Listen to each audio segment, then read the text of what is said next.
What's up, YouTube? Brett Hoover from Rants here. As always, guys, if y'all enjoy our content, don't forget to like, subscribe, and leave that comment down below. All right, so this is going to be the Book of Boba Fett, Episode 1 and Episode 2 review. As I said in previous videos, I didn't want to do an Episode 1 review simply because I felt like there just wasn't enough there, and I didn't want to hate on something when, that just might be the very beginning. We might be getting into something a little bit better. And I'm glad I held out for a little bit because it did get a little bit better.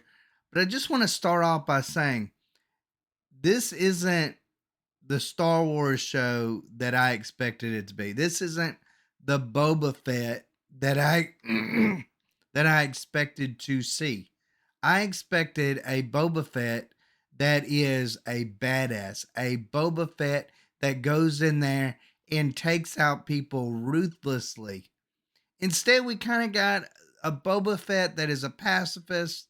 He wants to rule with respect, but he doesn't want to take the time to do the violence that requires, uh, these bad guys to respect him. And we see that a lot with the mayor. Uh, I thought, okay, uh, I hated the first episode simply because I didn't like the flashbacks. I thought his escape from the Sarlacc pit was just like a little anticlimactic in a lot of ways. He burned his way out. Oh, whoop-de freaking do. It felt like that should have been a little bit more epic when it come to that. And I felt like that was just a huge disappointment. It was cool to see. Like, I feel like they kind of maybe needed to show that part, but I feel like they didn't really need to make it so bland. It needed to be more epic. It needed to be more dangerous feel to it. Instead of just a little bit of weird little tentacles wrapping around him and all that kind of stuff, and then him just burning his way out. Make it more epic, I guess is the best word for it. But that was to me a disappointment. Sarlacc Pit was a disappointment. When he meets these, or when he gets attacked by these assassins that have shields, I thought, well, okay, this is going to be a really, really cool part in episode 1. And it was bland. It was another bland moment. It's where it's like he totally forgot that he's freaking Boba Fett, that he's got a jetpack, that he's able to just, I don't know, hover above everybody and shoot everybody down. Like, he didn't, it's like he was helpless in that situation. And if not for Phoenix Shan, if not for some of his guards coming to his rescue, he'd have been done for. And that would have been a really piss poor ending. But it felt, to be honest, in a lot of ways, it felt like the right ending for somebody like this version of Boba Fett because he's just not. He looks like a Boba Fett that is 20 years past his prime. And I totally get it. The actor who plays him, he's not as young as what he was when he played him, 20 years ago. And it sure does look that way. Like he looks like a very old, tired man. Um, and it just plays into his level of thinking when he's in danger. He doesn't he's not as ruthless as what you would expect a bounty hunter or Boba Fett necessarily to be. Um, to be honest with you, when it come to the assassin moment, the only one that really acted cool and ruthless is Fennec Shan, which is something that she's been throughout these first 2 episodes. Is she's been the ruthless one. She's been his enforcer, the one that really, to be honest, is probably the one that should be in charge. Because I feel like Boba Fett at this point is not capable of being the guy. And of course, she goes and she captures the assassin and she brings him to Boba Fett. And instead of just killing him outright or torturing him, they throw him in that pit. And there's that little gag when it comes to that pit where he's like, oh, okay, I'll tell you everything. Finds out it's the mayor that sent the guy in the first place. And so I'm like, okay, now we're gonna get to see like guns blazing. He's gonna go in there and he's just gonna shoot up the place. What does he end up doing? Very first thing he does is there's a guy that looks like, I don't know, he looks like, you know, the person that you meet at any hospital or anything or business that checks you in. He's like, well, you're not on the list. And instead of just like, I don't know, shooting him, um, he just kind of is like, okay, I'm not on the list. I can't believe I'm not on the list. I'm here to bring him back as assassin. Instead of that being like this brutal moment, it just turned out to be like a Boba Fett with slightly bad manners that just pushes his way past the guy and then he hands him to the mayor. And the mayor's, he obviously knows the mayor is behind it, but he doesn't do anything to the mayor. He doesn't make like a little veiled threat, but he didn't show the amount of force that was needed. And you could tell that the mayor was not really that impressed by him. I think that will come back to haunt him this season. But I don't know. And then you add the Huts. And if there was another missed opportunity, it was the twin Huts. They're there. They got that Wookiee bounty hunter that's working for them. I'm like, okay, now here it is. Here it is. Here's that moment. Here's that moment we're gonna get to see Boba Fett. He's gonna take out this guy. He's gonna be the badass that we all know Boba Fett to be. And what does he do? Talks his way out of it. And then the Huts, as ruthless as what they are, they're like, okay, well, we'll back down for the time being. And I'm like, come on, like, have something happen. Um, it seems like the only time anything happens is when he's asleep and dreaming of him with the Tusken Raiders, which that's a fairly decent storyline, but he is he's just such a pansy. I can think of another word, but I'll say that he is when it comes to how he behaves towards the Tusken Raiders. I mean, he's obviously he gets his ass handed to him every chance he gets.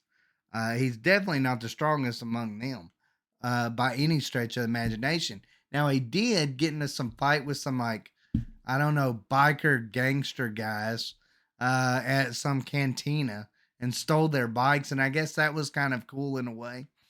But that was really the only action that we really got to see where he felt like himself in a lot of ways because he's been overshadowed by that female Tusken Raider. He's been overshadowed by Fennec Shan. He's been overshadowed by the Huts, the mayor, really everybody, the assassins that's coming to attack him. He's been overshadowed. He's been the weakest of all of the people. Now, I enjoyed the train scene. I thought the train scene was really fun scene, but again, he took a back seat.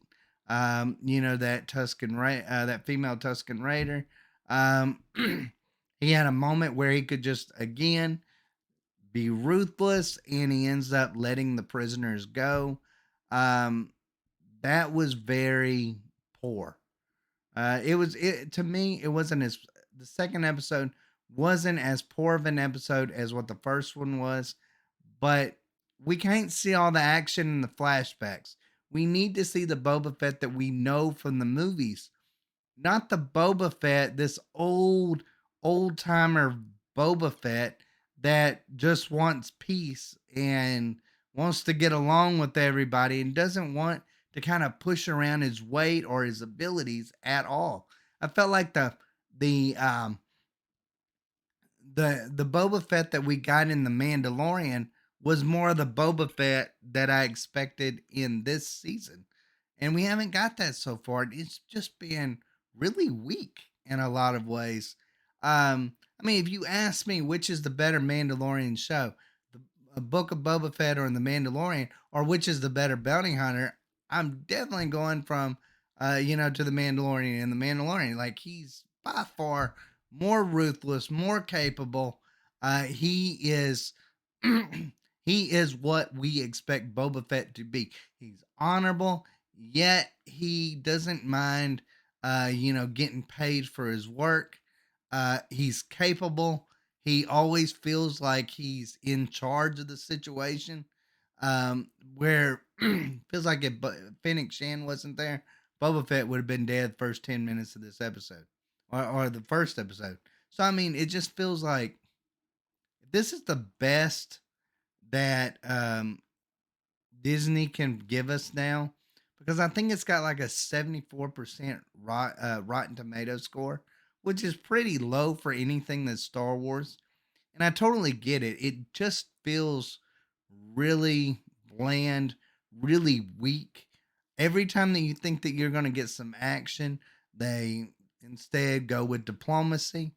I it just doesn't fit with what you expect a bounty hunter show to be. There's really been no cool scenes throughout this. I just don't really enjoy Boba Fett as the character anymore. He just seems like somebody that is just well past his prime. I mean, I know I've stated that, but I just feel like that's something that needs to be stated. This show would have been cool 20 years ago. This show isn't cool now. It's just not. Cannot I can't see this getting season two. I really can't. I mean, I've heard people online say that it's already a dud and we should just move on from it, or accept that it's there but not expect much out of it, and move on to the Obi-Wan Kenobi series, and that will be the true determinant of Disney Star Wars, whether it goes forward or not. I would actually go forward. I would actually say it's not the Obi-Wan series that's going to determine it. I think it's the Mandalorian, because the Mandalorian is a known product, and the Mandalorian without Baby Yoda, we'll just see how popular that show actually truly is. And without Gina Carano. So I mean, we will get to see just how well Disney Star Wars series can actually flow. Um, because if the Mandalorian season 3 tanks, if the Book of Boba Fett doesn't get any better than what it is right now, I mean, I don't know why you would expect the Obi-Wan Kenobi series to be any better. I'm not one of those that is like, we need Star Wars, but we don't need them without the Jedi. I kind of enjoy the stories with the Jedi. I like that. I like the Jedi, the Sith. I like those main premises on it. I was never one that liked to play the video games with the bounty hunters too much. I totally get it. It's interesting in some ways. Like, you take, even the Bad Batch and a bunch of these others. It's cool to see like some kind of spin-off things. But as far as an entire show, I think we're getting to the point where we're seeing that without the Jedi, without the Sith, maybe there's not enough bang for its buck when it comes to these shows.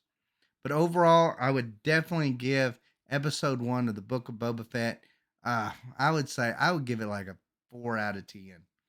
The second one maybe a 6 out of 10. But there were still moments that I was like checking my email and things like that. I would tuned out. I really did tune out, and then there'd be the mayor scene would come on. I'd be like, okay, something's gonna happen. The hut scene come on. I'm like, something's gonna happen. The Wookiee bounty hunter comes on. I'm like, something's gonna happen.